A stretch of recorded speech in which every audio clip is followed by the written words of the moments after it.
Escúchame, dijo el demonio, apoyando la mano en mi cabeza. La región de que hablo es una lúgubre región en Libia, a orillas del río Zaire, y allá no hay calma ni silencio. Las aguas del río están teñidas de un matiz azafranado y enfermizo, y no fluyen hacia el mar, sino que palpitan por siempre bajo el ojo purpúreo del sol, con un movimiento tumultuoso y convulsivo. A lo largo de muchas millas, a ambos lados del legamoso lecho del río, se tiende un pálido desierto de gigantescos nenúfares. Suspiran entre sí en esa soledad y tienden hacia el cielo sus largos y pálidos cuellos, mientras inclinan a un lado y otro sus cabezas sempiternas. Y un rumor indistinto se levanta de ellos,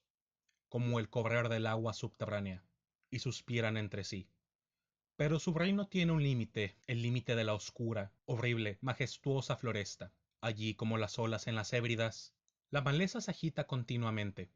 pero ningún viento surca el cielo, y los altos árboles primitivos oscilan eternamente de un lado a otro, con un potente resonar, y de sus altas copas se filtran, gota a gota, rocíos eternos, y en sus raíces se retuercen, en un inquieto sueño, extrañas flores venenosas, y en lo alto, con un agudo sonido susurrante, las nubes grises cobran por siempre hacia el oeste, hasta rodar en cataratas sobre las ígneas paredes del horizonte. Pero ningún viento surca el cielo, y en las orillas del río Zaire no hay ni calma ni silencio. Era de noche y llovía, y al caer era lluvia, pero después de caída era sangre. Y yo estaba en la marisma entre los altos nenúfares, y la lluvia caía en mi cabeza, y los nenúfares suspiraban entre sí en la solemnidad de su desolación.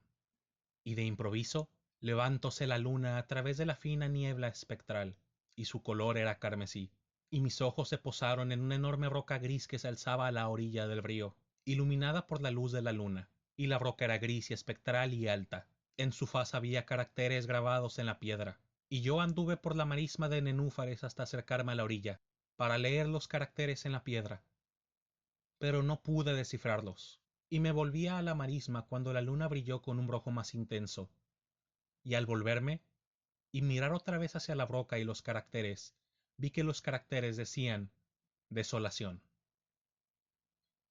Y miré hacia arriba, y en lo alto de la roca había un hombre, y me oculté entre los nenúfares para observar lo que hacía aquel hombre. Y el hombre era alto y majestuoso, y estaba cubierto desde los hombros a los pies con la toga de la antigua Roma,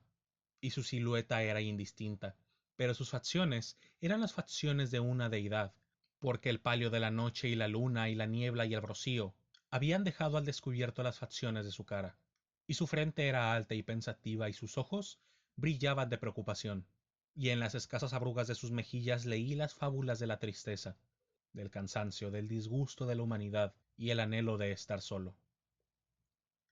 Y el hombre se sentó en la roca, apoyó la cabeza en la mano y contempló la desolación, miró los inquietos matorrales y los altos árboles primitivos, y más arriba el susurrante cielo y la luna carmesí. Y yo me mantuve al abrigo de los nenúfares, observando las acciones de aquel hombre. Y el hombre tembló en la soledad, pero la noche transcurría, y él continuaba sentado en la roca. Y el hombre distrajo su atención del cielo y miró hacia el melancólico río Zaire y las amarillas, siniestras aguas y las pálidas legiones de nenúfares. Y el hombre escuchó los suspiros de los nenúfares y el murmullo que nacía de ellos. Y yo me mantenía oculto y observaba las acciones de aquel hombre. Y el hombre tembló en la soledad, pero la noche transcurría y él continuaba sentado en la roca. Entonces me sumí en las profundidades de la marisma, vadeando a través de la soledad de los nenúfares, y llamé a los hipopótamos que moran entre los pantanos en las profundidades de la marisma, y los hipopótamos oyeron mi llamada, y vinieron con los behemoth al pie de la roca, y brujieron sonora y terriblemente bajo la luna, y yo me mantenía oculto y observaba las acciones de aquel hombre, y el hombre tembló en la soledad, pero la noche transcurría, y él continuaba sentado en la roca. Entonces maldije los elementos con la maldición del tumulto, y una espantosa tempestad se congregó en el cielo, donde antes no había viento, y el cielo se tornó lívido con la violencia de la tempestad y la lluvia azotó la cabeza del hombre, y las aguas del río se desbordaron, y el río atormentado se cubría de espuma, y los nenúfares alzaban clamores, y la floresta se desmoronaba ante el viento, y rodeaba el trueno y caía el rayo, y la roca vacilaba en sus cimientos, y yo me mantenía oculto y observaba las acciones de aquel hombre. Y el hombre tembló en la soledad, pero la noche transcurría, y él continuaba sentado.